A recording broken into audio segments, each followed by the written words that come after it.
हमारे एक दर्शक हैं, उन्होंने एक समस्या सामने रखी है, तो एक बार देखिए आप अपने फ्रेमवर्क के अंदर रहते हुए उनकी कितनी मदद कर सकते हैं।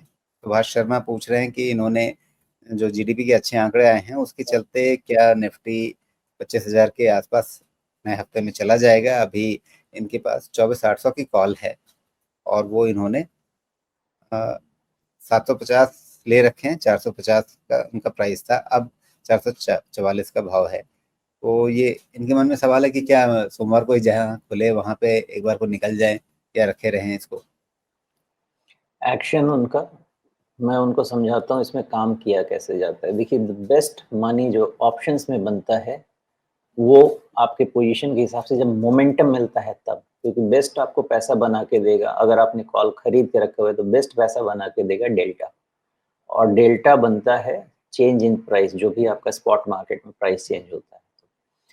25,000 के ऊपर कहीं भी जाएगा निफ्टी, ये है 25,500 भी जाएगा, जो भी जाएगा, लेकिन एक बार मोमेंटम गया तो आपका वो जो डेल्टा का इफेक्ट था ना, वो थोड़ा सा कम होता हुआ चला जाएगा, जितना वो अपने क्या बोलते हैं एट द मनी से, जितना वो इन द मनी होता चला जाएगा, उसमें आपको जो मैक्सिमम माइलेज मिलना था due to the gap up gap down, वो सीधा का सीधा आपका बिहेव करने लगेगा इंडेक्स के जैसा। इसलिए आपको पैसा जो मोमेंटम से बनना है, वो आपको गैप अप या शार्प मूवमेंट में ही बनता है, ऑप्शंस में। और 1 हफ्ता निकल जाएगा, सिर्फ 1 हफ्ता निकल गया तो आपका जो टाइम डीके जिसको थीटा बोलते हैं, वो प्ले में आ जाएगा। तो आपने चूँकि बाय करके रखा हुआ है, तो ऑप्शंस कोई भी कभी ऐसा नहीं होता है कि ऑप्शंस को बाय करके सो जाना है। फ्यूचर्स चलिए ठीक है, आपको अगर 17, 18, 24% का कॉस्ट ऑफ कैरी समझ में आता है साल का और उसको आप बीट कर सकते हैं, तो आप उसको रोटेट कर सकते हैं। ऑप्शंस में ऐसा नहीं करते हैं। ऑप्शंस में जब मिलता है पैसा, एक व्यू लेते हैं, एक रिस्क डिफाइन करते हैं और लेके निकल जाते हैं।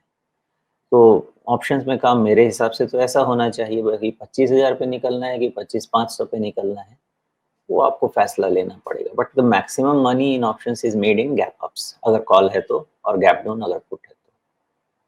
जी। तो सोमेश, अगर मैं टेबल पर उनकी तरफ, उनके बगल वाली कुर्सी पे बैठ के सोचूँ, तो आप ये कह रहे हैं शायद कि जब तक बाज़ार में मोमेंटम दिखता रहे अगले 2-3 दिन के अंदर, उस बीच में आप देखो कहाँ तक मोमेंटम का बढ़िया फ़ायदा मिल रहा है। जैसे ही मोमेंटम हल्का होने लगे, वैसे ही कट लो। तो देखिए उनका है 24,400 का कॉल बोला आपने ना? 800। 24,800 का।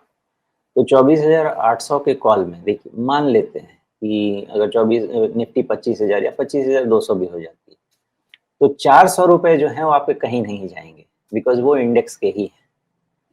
400 के ऊपर का जो प्रीमियम है, वो डिपेंड करेगा कि कितना वोलेटिलिटी रहती है बाजार में, वो डिपेंड करेगा कि कितने दिन कंटिन्यूअस मूवमेंट होता रह जाता है बाजार का। तो तरीका दो है, या तो आप अपना एक कट ऑफ पॉइंट डिसाइड कर लीजिए कि 25,200 250 आया तो एक बार ही निकलते हैं, और उसके बाद नीचे आता है तो फिर से प्लान करते हैं with a proper stop loss, because options वैसे ही देखा जाता है। नहीं तो दूसरा तरीका क्या होता है कि भाई जब तक 25,000 नहीं टूटेगा, मैं ऑप्शंस में बना रहूंगा, बिकॉज मुझे लगता है कि यही वाले सीरीज में 25,500 भी चला जाए।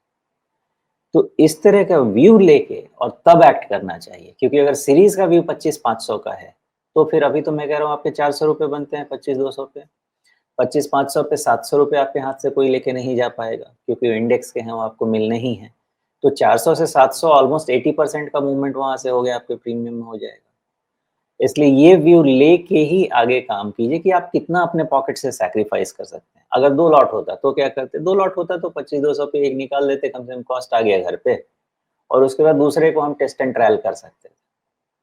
लेकिन एक ही लॉट है ना, तो एक लॉट में अगर कुछ मिल रहा है तो ले लेना चाहिए क्या, मे बी, या इंट्राडे में ही देख लीजिए कि अगर ओपन होता है गैप गैप अप, और ट्रेड का तरीका यही होता है कि अगर गैप अप ओपन हुआ और वो ओपन जो हुआ गैप के साथ वही सस्टेन नहीं हुआ, इसका मतलब मोमेंटम रिसीड होगा, मोमेंटम रिसीड होगा मतलब ऑप्शन के प्रीमियम जाएंगे। ये सब मैं आपको थ्योरी समझा रहा हूँ। तो इस हिसाब से अपने आप पोजिशंस को मैनेज कर सकते हैं।